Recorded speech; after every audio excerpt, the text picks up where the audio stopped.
Andréia, boa noite.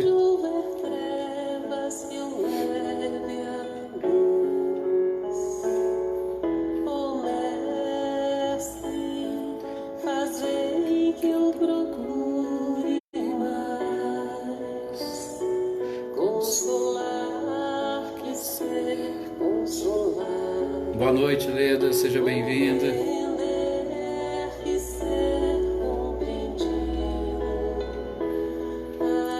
Olá, Valdinei, boa noite, seja muito bem-vindo.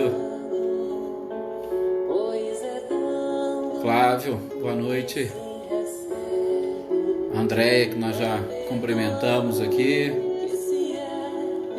Vanessa, boa noite também, seja muito bem-vinda.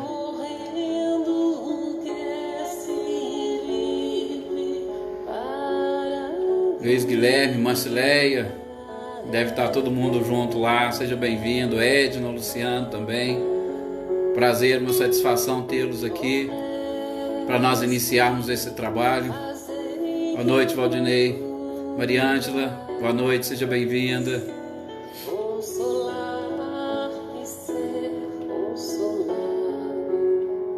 Aí acompanhando essa oração de São Francisco, muito linda, fantástica, verdadeira.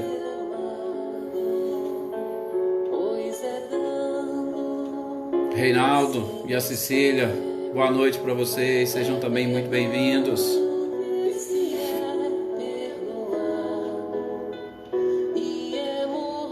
Seja bem-vindo vocês, e eu sei que tem alguns também que compartilham na sua página do Facebook, como está aqui o Paulo também dando seu boa noite aqui.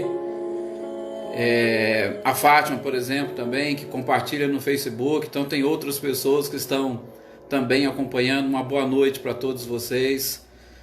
Vânia, boa noite. Patrícia, que bom que vocês chegaram. Eduardo, boa noite. Tudo bem, né? Ótimo. Vamos então fazer a nossa prece para nós iniciarmos o estudo de hoje.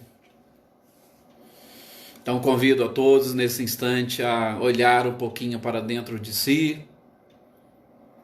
buscar na figura do nosso Mestre amado e querido Jesus a paz e a serenidade que nós precisamos todas as vezes que vamos iniciar qualquer tarefa, sobretudo estudos relacionados aos ensinamentos do próprio Cristo.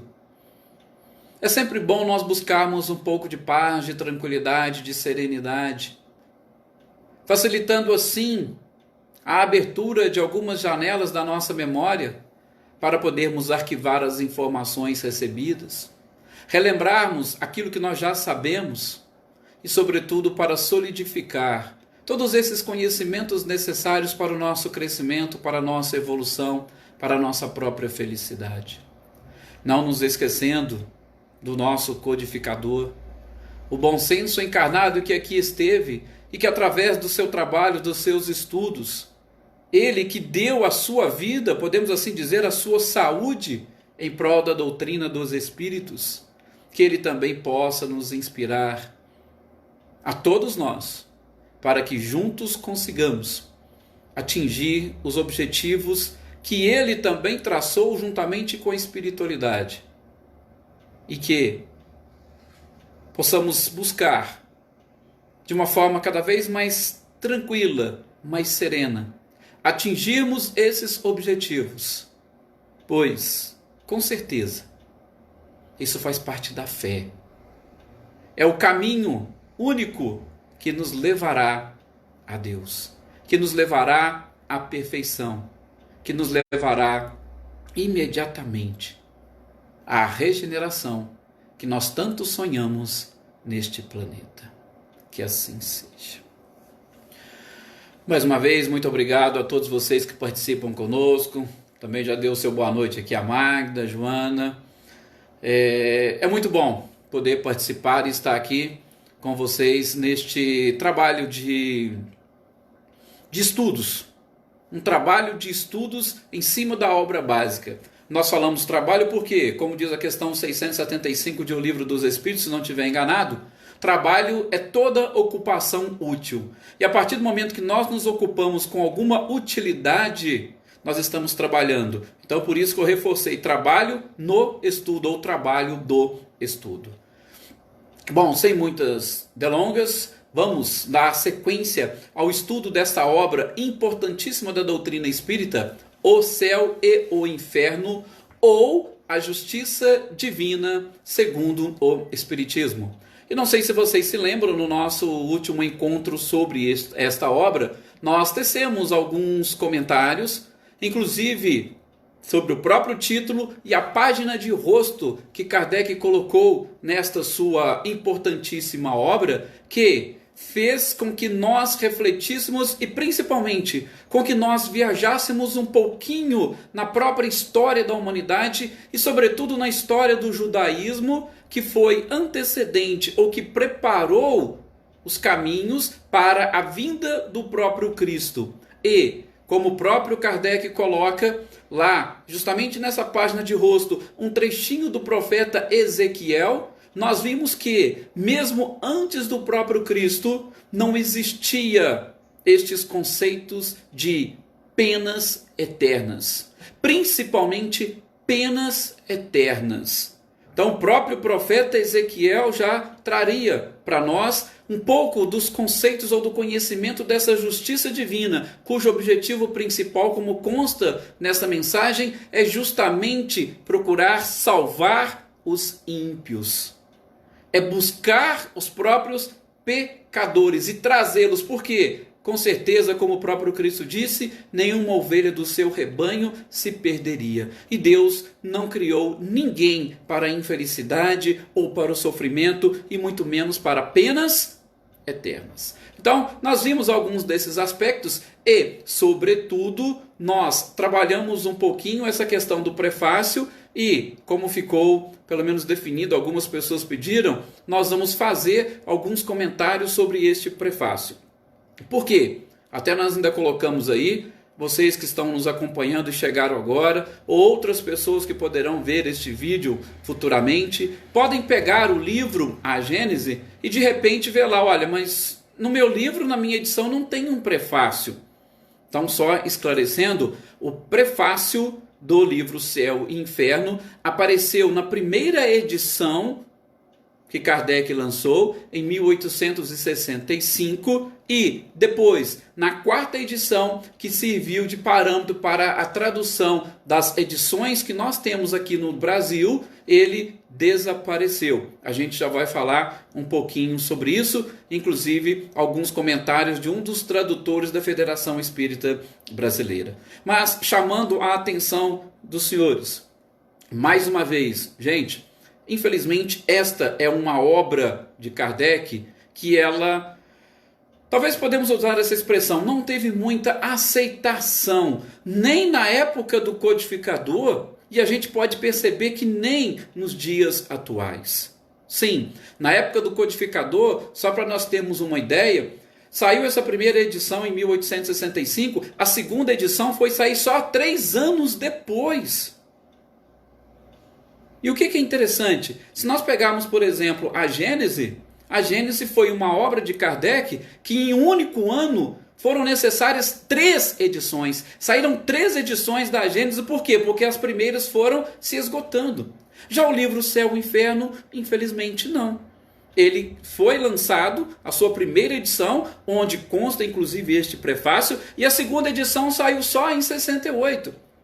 E a quarta edição, que é justamente esta que nós utilizamos, principalmente que os autores e tradutores brasileiros utilizaram para a tradução, não consta esse prefácio. E outra, essa quarta edição ela foi lançada em julho de 1869, 3 meses depois do desencarne do codificador. Ok? Tá, a gente já vai falar sobre isso. Mas, como nós estávamos dizendo, essa é uma obra que não teve muita aceitação. E interessante até o que o próprio Herculano Pires diz quando ele faz um comentário dessa obra. Ele faz um comentário justamente chamando a atenção que este com certeza deveria ser um livro para não somente espíritas, mas também para não espíritas se debruçarem sobre ele. Talvez, aí já é a nossa opinião, não nos debruçamos muito sobre o céu e o inferno, infelizmente por conta deste apego excessivo que nós temos à própria matéria, que nós relegamos este assunto, desencarne, morte ou passagem, para quando nós estivermos desencarnando. Ah não, isso não é coisa que eu tenho que me preocupar agora eu tenho outras preocupações. E a gente vai deixando passar e deixamos a obra também escondida, deixamos a obra dentro da gaveta. E nós, do meio espírita, infelizmente, não buscamos estudá-la. E a gente vai ver no prefácio como que Kardec dá uma importância ímpar a esta obra. Só que antes mesmo de nós adentrarmos a este prefácio, é interessante nós voltarmos um pouquinho nos bastidores do livro O Céu e o Inferno, ou A Justiça Divina segundo o Espiritismo. E os bastidores nós vamos encontrar lá em Obras Póstumas. Tem um texto de 30 de setembro de 1863, portanto quase 2 anos antes do lançamento do Céu e o Inferno, uma mensagem que Kardec traz e apresenta, ou melhor, as pessoas, depois a Sociedade Anônima Parisiense constou do livro Obras Póstumas, cujo título é Igreja, ou A Igreja, justamente para mostrar que esta obra, O Céu e o Inferno, revolucionaria o pensamento filosófico e principalmente religioso daquela época. Se vocês forem acompanhar várias palestras de grandes oradores aqui do Brasil, vocês vão perceber, falo de Haroldo, do próprio Rossandro, Severino Celestino, eles vão falar muito dessa obra, O Céu e o Inferno, como essa grande revolução no pensamento, justamente por quê? Porque é uma obra que traz ideias totalmente antagônicas àquilo que já vinha sendo trabalhado. E é justamente o que consta nesta mensagem que Kardec trouxe, ou melhor, que consta lá no livro Obras Póstumas, a Igreja. Por quê? Porque seria uma obra que abalaria completamente os alicerces da Igreja. E tem um pequeno trechinho onde os espíritos, inclusive, fazem referência ao pagamento que viria por parte da Igreja Romana por desviar os ensinamentos do Cristo, abusando da autoridade que a igreja possuía e mais, levando os seres ou os seus fiéis à incredulidade.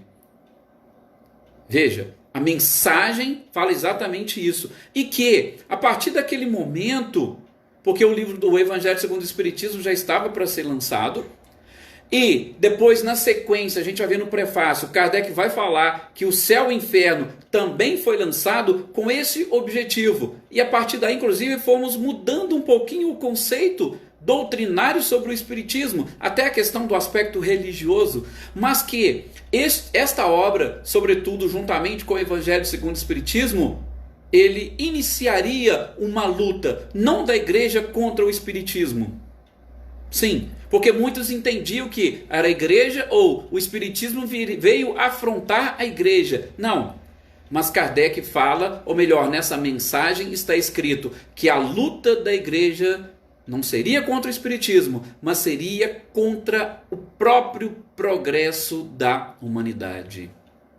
A gente vai perceber no prefácio como Kardec faz menção ao surgimento das coisas no momento correto, no seu momento oportuno. E fechando os comentários de Herculano Pires, fazendo inclusive menção a esta mensagem e mais ao prefácio, ele diz que essa obra precisaria ser estudada, precisaria ser entendida não apenas por espíritas, mas também por não espíritas, principalmente por todos aqueles que realmente desejam compreender o sentido da vida humana na Terra. Vejam, porque eu cheguei àquela conclusão que eu disse agora há pouco. Como nós estamos tão arraigados e presos ao materialismo, ao nosso mundo corporal, a gente quer relegar essas coisas de céu e inferno para uma oportunidade, para quando nós estivermos no final da vida. Mas, como diz Herculano Pires, que é um dos grandes e talvez maiores estudiosos de espiritismo aqui do nosso país, ele mesmo diz: quem quer compreender o verdadeiro sentido da vida humana aqui na Terra, teria que ler, entender e estudar esta obra de Kardec, O Céu e o Inferno. Então, feitas essas considerações e lembrando desta mensagem que está lá em Obras Póstumas de 30 de setembro de 1863, depois vocês peguem para dar uma lida, vocês vão identificar como que já desde o início ou antes mesmo da obra, Kardec já previa, ou melhor, a espiritualidade já previa que estaria abalados os alicerces da igreja, sobretudo nos seus aspectos filosóficos e também religiosos. Agora, fazendo menção, como eu disse a vocês, sobre essa questão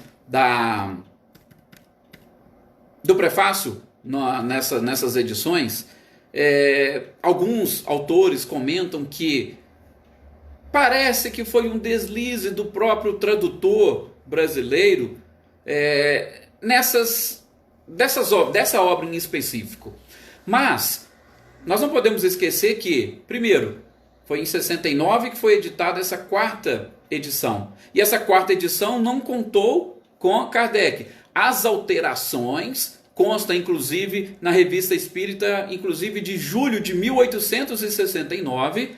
Então aquelas pessoas da Sociedade Anônima que ficaram responsáveis por essa sequência do trabalho de Kardec, eles mesmos colocaram: olha, nós temos aqui material elaborado pelo próprio codificador e este material vai entrar nessa quarta edição, que vai estar mais ampliada, alguns títulos revisados. Então foi um material já deixado por Kardec, como consta na Revista Espírita de julho de 1869. Deixa eu abrir aqui um pequeno parênteses. Eu já mencionei aqui, mas eu acho que é bom nós lembrarmos. Gente, a Revista Espírita representa para mim uma pós-graduação em Espiritismo. Todas as notícias que nós precisamos, nós podemos tirar lá da Revista Espírita. Todo o trabalho de Kardec, como é que ele foi fazendo, como é que ele foi elaborando, como é que ele foi rebatendo críticas a esta doutrina que estava surgindo, críticas ao seu próprio trabalho, as mensagens, os textos, os livros que ele precisou ler para chegar a determinadas conclusões. Se vocês pegarem por curiosidade, numa das revistas, agora eu não me lembro qual, que ele faz um estudo sobre Maomé, são, gente, páginas e mais páginas de obras que ele leu e trouxe informações de Maomé. O próprio livro Céu e Inferno tem pelo menos 2 textos anteriores à publicação do livro que já constavam de artigos da Revista Espírita. Então, Revista Espírita é algo assim fantástico que nós também deveríamos aproveitar nas casas espíritas e aprofundarmos um pouquinho mais. E Evandro Noleto Bezerra, que foi um dos tradutores que a FEB utilizou, inclusive ele foi o tradutor responsável pela Revista Espírita, tá? Vocês podem ir lá na página da FEB, da Federação Espírita Brasileira, vocês vão conseguir baixar todas as revistas espíritas traduzidas, tudo certinho, ano a ano. E justamente Evandro Noleto Bezerra foi quem fez a tradução dessa Revista Espírita. E ele também foi convidado pela FEB a fazer uma tradução do Céu e Inferno. E ele diz, quando ele foi fazer essa tradução, ele fala o seguinte: olha, o prefácio do livro Céu e Inferno não fazia parte da quarta edição. Ele mesmo informa que ele não sabia o porquê, se foi o próprio Kardec quem tirou ou se foi as pessoas que ficaram responsáveis pela publicação que não constaram. Então, a Celeida mesmo que perguntou no nossa última instrução sobre esse livro, infelizmente nós não conseguimos descobrir o que aconteceu, se foram justamente quem ficou responsável pela edição, ou se foi um deslize. Nós nem sabemos se na segunda e na terceira edição também possuía o prefácio. Infelizmente essa informação nós não temos. Mas Evandro Noleto fala justamente isso: olha, não tem na quarta edição este prefácio, mas como é um texto muito interessante do codificador, ele achou por bem fazer essa tradução e trazer. Por quê? Porque ele acha que todos os espíritas deveriam se debruçar sobre este texto que é interessantíssimo do codificador. E também, para aqueles que desejarem, se vocês forem lá na Revista Espírita de setembro de 1865, então, inclusive, depois do lançamento do Céu e Inferno, que foi justamente em agosto, vocês vão encontrar o prefácio, tá? Então não se preocupe, no livro de vocês não tem? Pode procurar lá, Revista Espírita, setembro de 1865. Vocês vão em notas bibliográficas que vocês vão encontrar lá o prefácio do livro O Céu e o Inferno. O que mais nós poderíamos dizer sobre este prefácio do livro Céu e Inferno? Bom, o que seria talvez interessante é justamente nós verificarmos que nele Kardec faz constar não somente algo relativo à própria obra. A gente já falou, o que significa um prefácio? Um prefácio é onde o autor vai trazer os objetivos da obra e, principalmente, ele vai trazer também um resumo do que consta naquela obra. Só que no prefácio do livro Céu e Inferno, Kardec não se limitou a trazer considerações apenas e tão somente do Céu e Inferno. Ele faz também referência às outras obras. A gente vai ver aqui que eu vou tentar fazer uma leitura rápida com vocês sobre esse prefácio que consta nele, tá? Ele é até um pouquinho extenso, mas a gente vai conseguir neste programa de hoje porque nós vamos fazendo aqui um resumo. Então, Kardec já inicia falando que o título da obra já indica com muita clareza qual que é o seu objeto. O que é? É analisarmos o céu, analisarmos o inferno, sobretudo do ponto de vista da doutrina espírita. Só que você falar em céu e falar em inferno, você está falando justamente em justiça divina. Então o próprio título por si só já é autoexplicativo. E ele vai dizer também que ali, nessa obra, estão reunidos elementos próprios para esclarecer o homem acerca do seu destino. Por isso que nós vamos ver ali na segunda parte do livro Céu e Inferno vários exemplos. Vou abrir aqui um outro parênteses, porque Kardec vai dizer já no primeiro parágrafo do prefácio que esse trabalho que foi feito não foi fruto de uma ideia preconcebida que o próprio codificador tinha. Não. Assim como todas as outras obras da doutrina espírita, ela foi baseada na observação e na pesquisa. E tudo que consta ali foi trazido pelos próprios espíritos. Então, está dentro de uma concordância em todo o contexto. Aquilo que a gente chama de uma interpretação sistemática. O livro Céu e Inferno ele está numa interpretação consonante com todas as outras obras. E interessante é que Herculano Pires fala o seguinte, olha, Kardec foi tão cientista, se nós podemos assim dizer, que ele pegou na primeira parte e aplicou a ciência da observação para montar a teoria. E ele pegou na segunda parte a ciência da pesquisa para trazer os exemplos. Gente, quem tiver oportunidade, leia as obras de Herculano Pires, que ele é fantástico, ok? Então, ciência de observação na primeira parte para montar a teoria. E a ciência de pesquisa na segunda para trazer os exemplos. Olha como que Kardec foi realmente muito fantástico. Depois, logo já no segundo parágrafo, olha como é que ele começa. Ele começa o seguinte, olha, o livro dos Espíritos. Por quê? Porque aqui ele já começa a fazer uma menção às outras obras da codificação. Por isso que é um pouquinho peculiar este prefácio do livro O Céu e o Inferno. Ele fala que o livro dos Espíritos é a pedra angular do edifício. E que ali tem todos os princípios da doutrina, todos eles estão calcados ali. Só que é o seguinte, ele diz que era necessário desenvolver esses princípios, deduzir as consequências, as aplicações, à medida que ia também se desenvolvendo os estudos e os ensinos complementares dos espíritos. E aí ele fala, foi o que foi feito, por exemplo, no livro dos médiuns e no Evangelho segundo o Espiritismo, que já eram obras que já tinham sido lançadas. E diz mais, na última frase desse segundo parágrafo do prefácio, abre aspas, é o que fazemos nesta obra, segundo outra perspectiva, e é o que faremos sucessivamente naquelas obras que ainda publicaremos e que virão a seu tempo.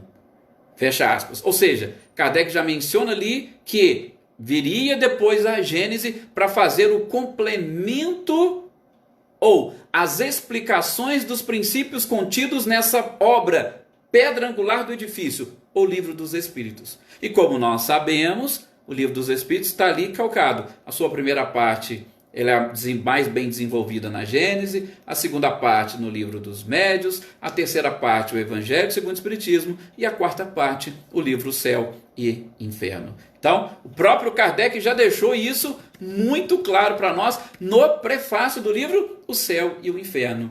E aí ele vem explicando no parágrafo seguinte que ideias novas, para que elas possam se fortalecer, elas precisam de um tempo. Olha como é que Kardec era também muito perspicaz nas suas observações e principalmente nas suas próprias conclusões. Às vezes nós somos afoitos para muita coisa. Nós vamos falar aqui de alguma coisa, a gente já quer chegar lá na conclusão, pelo menos assim, achamos que na conclusão a gente vai despertar alguém de alguma coisa. Não, Kardec ele foi devagar. E ele falou o seguinte, olha, se no ambiente não estiver pronto, não adianta você lançar ideias e conceitos novos, porque as pessoas não estarão preparadas. Mas aí ele mesmo se pergunta e responde, mas quando que eu vou saber que está pronto? Eu sei quando não está pronto, quando apenas algumas pessoas conseguem entender, conseguem deduzir, conseguem interpretar e explicar. Agora, quando uma maioria ou um grande número de pessoas estão já com o pensamento pronto, estão preparadas para novas informações, aí sim é o momento de lançar. Porque se eu lanço, imagine vocês numa turma de 40 alunos, vocês têm aqueles que se destacam, aí um deles que se destaca, ele quer cada vez mais conhecimentos. Se vocês já forem lançar os conhecimentos para esse aluno, como é que vai ficar o resto da turma? Daí a pouco, eles vão falar que você não sabe ensinar. Eles vão falar que aquilo ali não serve para nada. Por quê? Porque você alimentou apenas e tão somente a curiosidade de um. Agora, se você pega uma turma de 40, a partir do momento que 15, 20, 25 alunos já estão no mesmo... Aí você pode continuar lançando a matéria, você pode continuar aprofundando, porque ali tem oportunidade de solidificar os seus ensinamentos. Kardec fez isso. Então, quando foi lançado justamente naquele momento que estava preparado, assim como a própria doutrina espírita.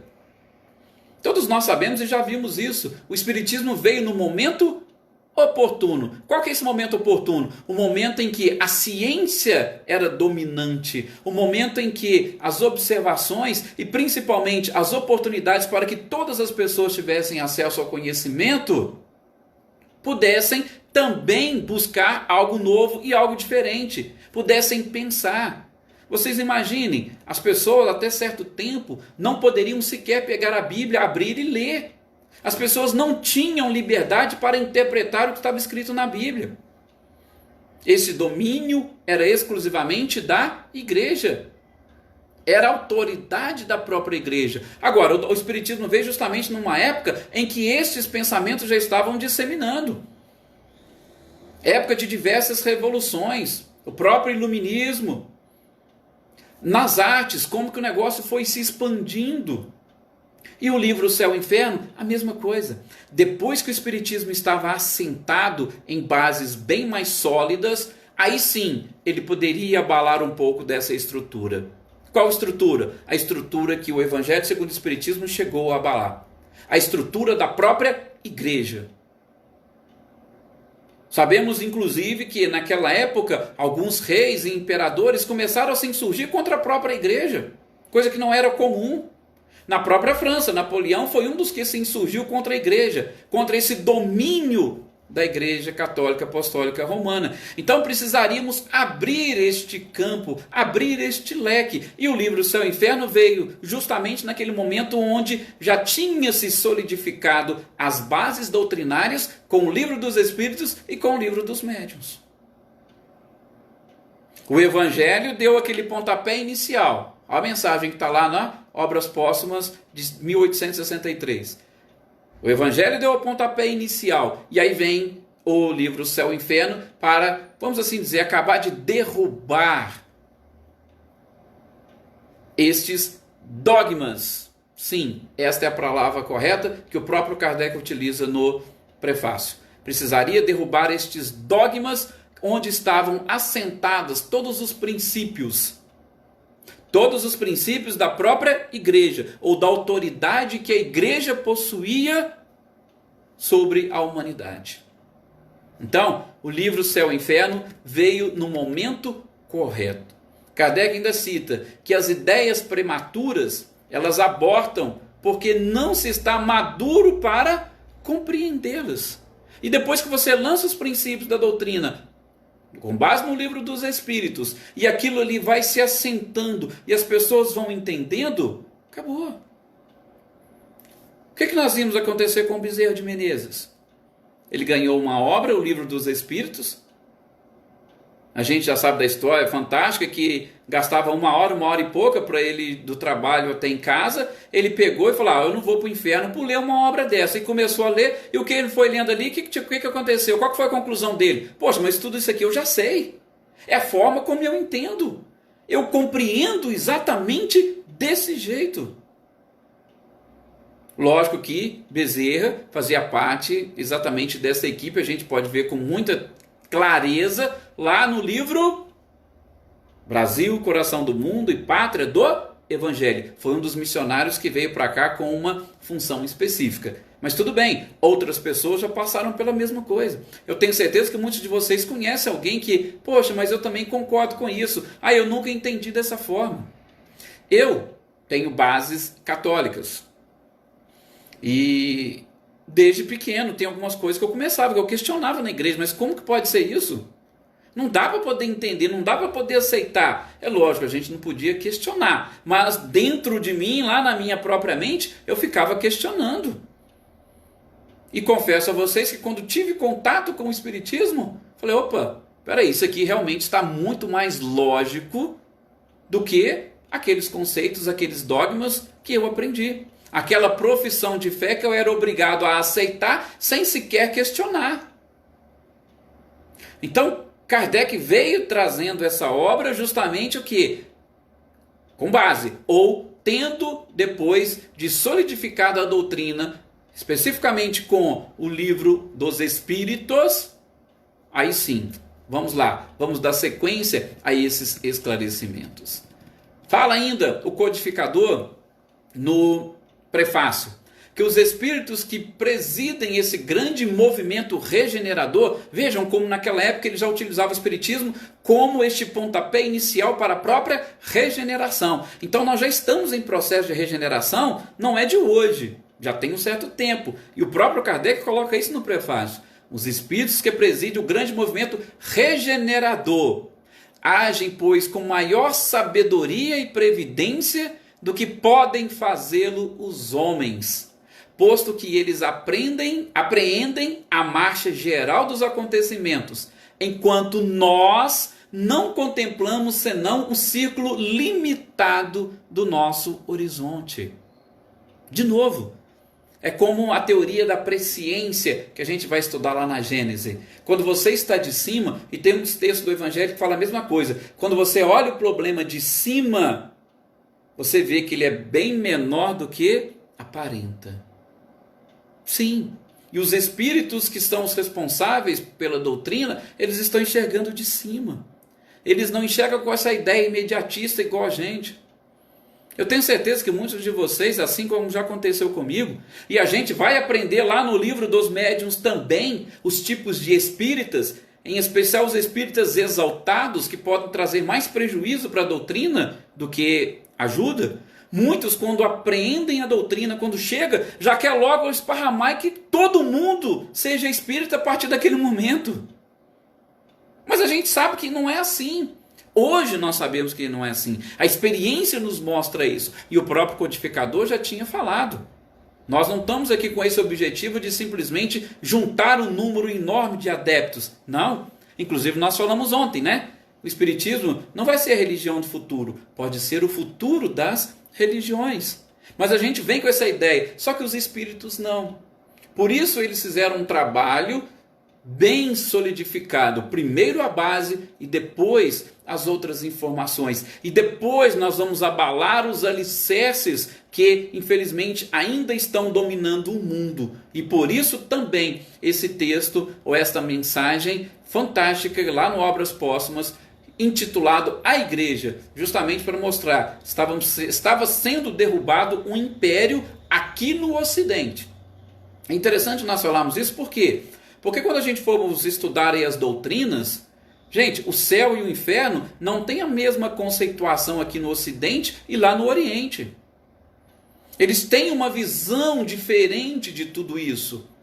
Só que a igreja tem o seu domínio aqui no Ocidente. E esse domínio, ele se faz em especial pelos dogmas. E a gente precisa aprender a trabalhar esses dogmas. Nós precisamos eliminar esses dogmas para a gente conseguir entender o que vem a ser realmente essa justiça divina. Por isso que eu gosto muito da leitura sobre a piedade do Evangelho segundo o Espiritismo. Por quê? Porque na leitura da piedade, eles explicam muito bem que, quando nós estamos diante do sofrimento do outro, a gente precisa aprender a olhar esse sofrimento como um espírito superior. Por isso que eles colocam lá, a piedade é a virtude que mais os aproxima dos anjos, porque as leis divinas são perfeitas. A justiça divina, ou a justiça através das leis naturais, ela é perfeita. Não existem erros, não existem equívocos, não existem acidentes. Só que é lógico, você tem que ter uma visão, e a leitura da piedade, ela nos ajuda a ter ou a desenvolver um pouco mais essa visão. Prossegue Kardec falando sobretudo da sabedoria dos espíritos em todo este processo, tanto do advento do Espiritismo quanto do próprio livro. Não está vendo? Aqui nesse prefácio, ele não faz menção apenas e tão somente ao livro Céu e Inferno, mas ele fala da doutrina espírita como um todo. Mais um trechinho aqui só para vocês verem como é que eles tratam. Olha, abre aspas. Comecem primeiramente por bem saber, bem compreender e, sobretudo, por bem praticar aquilo que vocês sabem, a fim de que Deus os julgue dignos de aprender mais. Depois, quando chegar o momento, saberemos agir e escolheremos nossos instrumentos. Olha que frase fantástica. Frase que o Kardec fala, não é dele, ele tirou justamente dos espíritos. Porque quando a gente começa a aprender e aprende bem e compreende bem aquilo que a gente sabe, aí sim nós podemos ter acesso a mais informações. E quando a gente vai passando a ter acesso a mais informações e aquelas outras já estão solidificadas, aí sim, como diz a espiritualidade, nós saberemos escolher os nossos instrumentos. Olha, que interessante. Às vezes a gente se preocupa muito, eu sei que tem vários dirigentes de casas espíritas aqui que estão participando conosco. Muitos médiuns se preocupam em pegar e fazer aquilo que eles estão fazendo, mas não se preocupam em solidificar aquele conhecimento. Quando eu citei numa das nossas exposições sobre aquele filme do Bezerra de Menezes, que ele fala sobre o materialismo, se o materialismo teria convencido alguém, e a gente vai falar isso também quando estiver estudando o livro dos médiuns, naqueles tipos de espíritas, a gente vai ver que tem algumas pessoas que adentram para o espiritismo, mas não deixam o espiritismo adentrar nelas. E aí, o que vai acontecer? Sem solidificar o pouco que elas sabem, logo logo já estão abandonando a doutrina. Por quê? Porque não vão tentar, não vão conseguir compreender o resto. Não existe essa coisa, esse passe de mágica. Gosto de lembrar também, fazendo uma pequena analogia, a um dos filmes do Indiana Jones e a Caveira de Cristal, e eles estavam justamente em busca deste local, dessa caveira de cristal, que poderia trazer muitos conhecimentos. E aí de repente lá no finalzinho, depois vocês pegam o filme, é até interessante. Lá no finalzinho, uma das pessoas que conquista aquilo, ela eles perguntaram o que ela queria. Falou, eu quero todo o conhecimento. Aí de repente eles colocam, é isso que você quer? Quando joga todo o conhecimento, ela simplesmente não aguenta. Né? No filme praticamente mostra, ela explode. Por quê? Porque ela não estava preparada para tanto conhecimento. Então as coisas têm que caminhar de forma paulatina, devagar, mas com uma base sólida. E qual é a base? Opa, a gente precisa ver. A base da doutrina é o Livro dos Espíritos. Pronto. Agora a gente precisa, nós que frequentamos a casa espírita, ou aqueles que não frequentam, não tem problema, tem muitas pessoas que não são espíritas que estão participando conosco, mas procure entender a base, o objetivo dessa doutrina, antes de julgá-la. A gente vai ver também nos críticos na próxima parte do nosso livro dos Espíritos, ou introdução ou estudo da doutrina espírita, quando formos estudar o livro dos Espíritos na quinta-feira.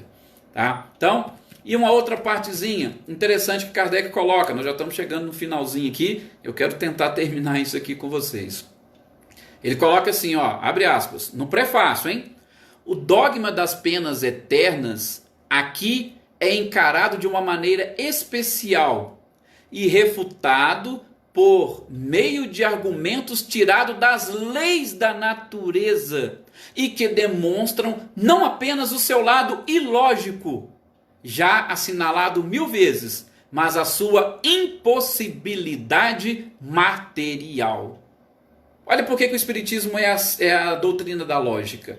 Kardec falou aqui, os dogmas, e dentre eles os dogmas das penas eternas, com muita tranquilidade, aquele estudioso atencioso, ele vai perceber que ele é ilógico e muitas das vezes é impossível. Uma impossibilidade material que ele coloca. É impossível você ter ou concluir ou principalmente acreditar naqueles dogmas. Porque alguns deles foram criados apenas e tão somente em cima de uma fé cega. Acreditem nisso e pronto, não questionem. Por quê? Porque é assim que tem que ser. E acabou. Por isso, de novo, aquela mensagem intitulada A Igreja. A responsabilidade, lógico, não vamos dizer da igreja, mas daquelas pessoas que estavam responsáveis pelos seus ensinamentos. Nós temos grandes espíritos que vieram de lá. Santo Agostinho, por exemplo, é um. E ele trouxe muitas informações e tem muitos outros espíritos. No Evangelho segundo o Espiritismo tem várias mensagens de bispos. Bispo de Agel, próprio Fénelon, bispo também. Então, a igreja, quando a gente fala, é justamente assim, algumas pessoas que estavam na sua direção. Fique muito claro, ok? Então, Kardec chama essa atenção para nós. Será que nós já chegamos nesse ponto também de entendermos que alguns desses dogmas são realmente impossíveis? Eu sei que muitos de nós que temos essa base católica, a gente tem parte desses dogmas enraizados. Então a gente precisa começar a revisitar essas janelas da nossa memória onde esses dogmas estão escritos, justamente para a gente começar a ver, opa, peraí, eu preciso entender, será que é assim mesmo? O que o Espiritismo me explica? E aí a gente vai desmistificando e nos aproximando da verdade. Esse é o verdadeiro objetivo da doutrina espírita. O processo de libertação de consciências nada mais é do que isso, te aproximar da verdade dos fatos. Enfim, chegando aqui na parte final, interessante que Kardec fala que vários nomes de médiuns principalmente foram ocultados nessa obra, assim como no Evangelho segundo o Espiritismo a gente nem vê nomes de médiuns, justamente porque ele falou que os médiuns daquela época não estavam preocupados com o seu nome, com nada. Os médiuns estavam preocupados em servir de instrumento para a espiritualidade. Olha que lição que o codificador nos traz. Nome de médium e nome de espírito não é importante. E hoje a gente tem essa preocupação. Nossa, como é que é o meu anjo da guarda? Qual que é o nome dele? Ah, será quem que ele animou numa existência anterior? E Kardec já fala aqui no prefácio do livro Céu e Inferno. Não, gente, não preocupe com isso não. Para o público, nome mais ou menos conhecido e algumas vezes muitos obscuros, não acrescentem nada às instruções que dele se pode retirar. Vamos na essência da própria doutrina. Da mesma forma, médiuns. Eles não estavam interessados em atribuir-se um mérito por alguma coisa ou por outra. Eles estavam simplesmente querendo participar de tudo aquilo. Isso, inclusive, é o que ele chama de médiuns sinceros. E o último trechinho, a última frase para a gente fechar, e desculpa que hoje eu passei um pouquinho do nosso tempo. Ora, esses últimos tempos chegaram. Não é o fim do mundo material, como se tem acreditado, mas o fim do mundo moral, ou seja, a era da regeneração. Muita paz a todos, muito obrigado pela paciência de vocês. Desculpe por ter avançado um pouquinho hoje o nosso tempo, mas que gostaríamos exatamente de fechar este prefácio para no próximo programa a gente dar início ao capítulo 1 do Céu e o Inferno. Amanhã estaremos aqui dando sequência aos nossos estudos, aproveitando este momento, esta pandemia, para justamente estudar um pouquinho mais a doutrina espírita e amanhã falando sobre a Gênese. Mais uma vez, uma boa noite a todos vocês que participaram, alguns aqui até que eu não citei o nome, o Mateus, a Vanessa, Francisca, o Célio. Boa noite a todos vocês, muito obrigado pela participação de vocês. E continue compartilhando este estudo da doutrina espírita e, sobretudo, que vocês entendam cada vez mais sobre o espiritismo, a fim de que, intimamente, atinjam o seu verdadeiro objetivo. Qual é? Item 292 do Livro dos Médiuns: o aperfeiçoamento moral da criatura. Muita paz a todos.